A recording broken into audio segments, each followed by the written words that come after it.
হেই ক'ত যাও তুই ৰাতি পুৱাই মনা চনা লৈ মই তহৰ ঘৰত যাম হা মোৰ বিৰাট জ্বালা হৈ গৈছে গোটেই ঘৰখন মই চলাই থাকিব লাগে না তই ঘৰত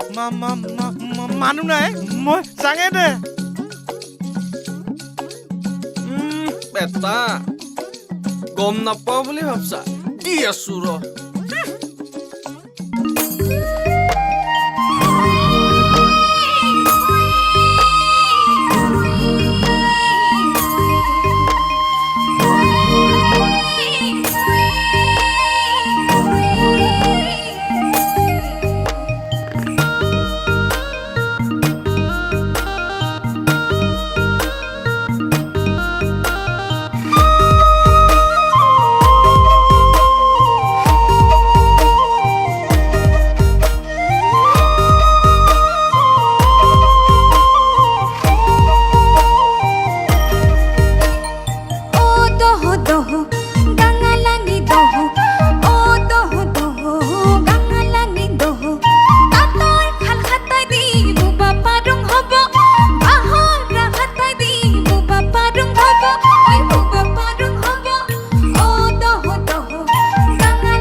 বেটা ঠকা হে লাজ নাপাই চালা কি ভাবছিলো কি হল